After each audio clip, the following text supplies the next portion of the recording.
آگے بڑھتے ہیں، ایک بار پھر بات کرتے ہیں ڈالر کے ذخیرہ اندوزوں کے خلاف حکومت کا سخت ایکشن۔ امریکی کرنسی کی قدر میں بڑی کمی واقع ہوئی ہے۔ اوپن مارکیٹ میں ڈالر مزید سستا ہو چکا ہے۔ ڈالر 4 روپے سستا ہو کر 308 روپے پر پہنچ چکا ہے۔ اسی حوالے سے بات کرتے ہیں پریزیڈنٹ فوریکس ایکسچینج ایسوسی ایشن ملک بوستان صاحب نے ہمیں معاشی صورتحال پر بات کرنے کے لیے جوائن کیا۔ سر بہت شکریہ آپ کے وقت کا۔ یہ کہیے گا کہ یہ جو حکومتی کاوشیں ہیں یہ ہم دیکھ رہے ہیں کسی حد تک رنگ لے آئی ہیں اور ہم دیکھ رہے ہیں کہ ڈالر کی قدر میں بڑی کمی واقع ہوئی ہے، اس سچویشن کو کیسے دیکھ رہے ہیں آپ؟ بڑا اچھا دیکھ رہے ہیں، یہ بڑا اللہ کا کرم ہے اور اس کا سارا کریڈٹ میں چیف آرمی اسٹاف بلیدر صاحب کو جاتا ہے جنہوں نے اپنا ڈنڈا چلا کے ہمارے مطالبے پہ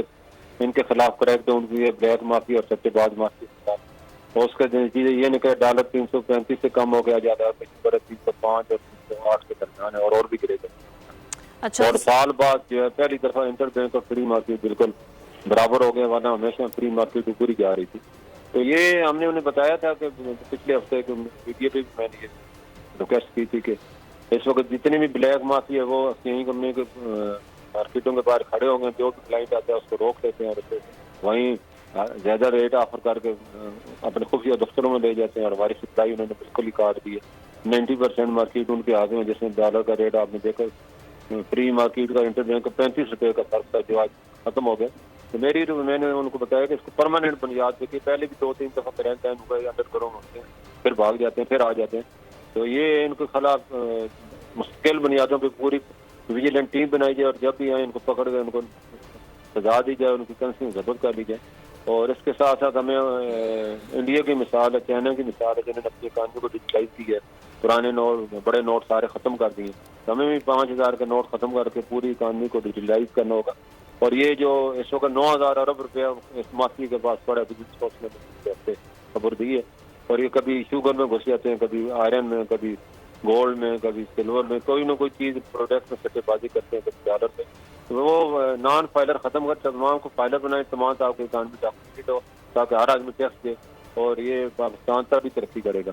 اور یہ میں سمجھ سارا کریڈٹ چیف آف اسٹاف ہے جو کہ جنہوں نے پہلی دفعہ جتنے بھی چیف آف اسٹاف تھے وہ بیک ڈور انسٹرکشن دیتے، یہ پہلا چیف آف جو کریز سے باہر نکلا ہے اور اپنے تمام تاجروں سے ملا ہے، ان کے مسائل حل کیے ہیں اور تمام کو ایک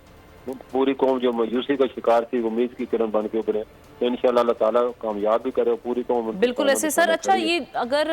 یہی صورتحال رہی، ایسی ہی اسٹرکٹنس رہی ڈالر ذخیرہ اندوزوں کے خلاف، تو آپ کی اینٹیسپیشن کیا ہے؟ کہاں تک جا کر ڈالر رکے گا؟ کتنا نیچے آ سکتا ہے مزید؟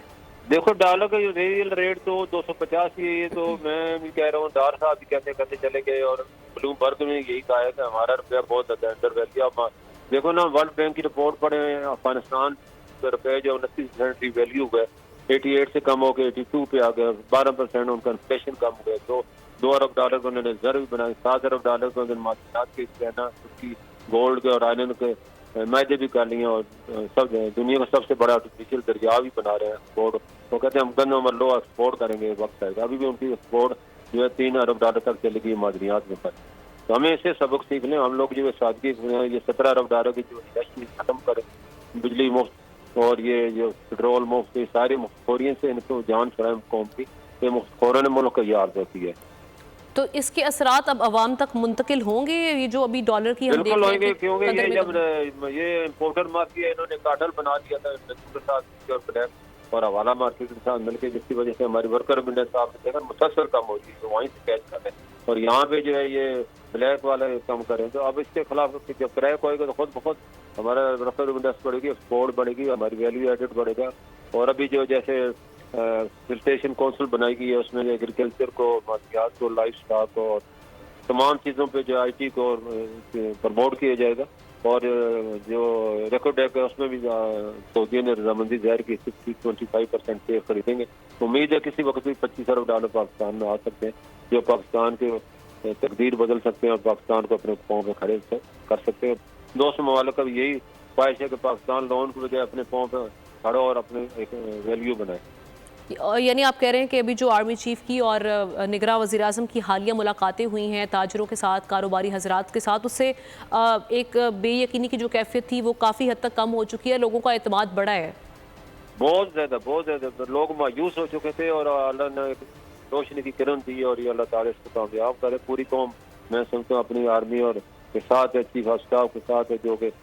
پہلے آپ نے دیکھا نا اتنے دورے کسی چیز نے نہیں کی اور اتنی ملاقات کر کے ان کو مسائل حل کی اور موقع پہ اس کو ایکشن بھی لیا, تو یہ بہت بڑی بات ہے. تو سر آپ نہیں سمجھتے کہ یہ جو ابھی تو نگران حکومت ہے, اس سے پہلے ہم نے دیکھا کہ جو پی ڈی ایم کی حکومت تھی, مسلم لیگ نون خاص طور پہ, ابھی جس طرح سے وہ ساری سچویشن پر بات کر رہے ہیں اور وہ کہہ رہے ہیں کہ جی ہمارے 16 ماہ میں صرف ہم پر ہی نہ ڈالا جائے سارا ملبہ جو کچھ ہوا, اس وقت میں اگر سچویشن کو کنٹرول کر لیا جاتا, یہ تمام تر اقدامات کر لیے جاتے, تو آج ہم اس سچویشن میں کھڑے ہی نہ ہوتے. دیکھو وہ ایک سیاسی حکومت تھی, اب نگران حکومت کا فرق ہے. سیاسی حکومت اپنا کرنے جاتی, تو ابھی تو چیف آرمی اسٹاف نے نگران حکومت دیکھا کہ جو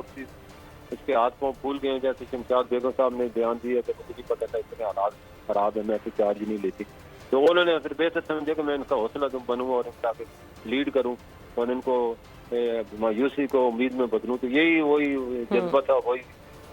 جس نے عمل کیا اور عمل کی سے زندگی بنتی ہے, جنت کی جنت بھی, اور ہمیں لگتا ہے یہ ملک جنت بنے گا انشاءاللہ. ٹھیک ہے, بہت شکریہ ملک بوستان صاحب بول نیوز سے بات کرنے کے لیے.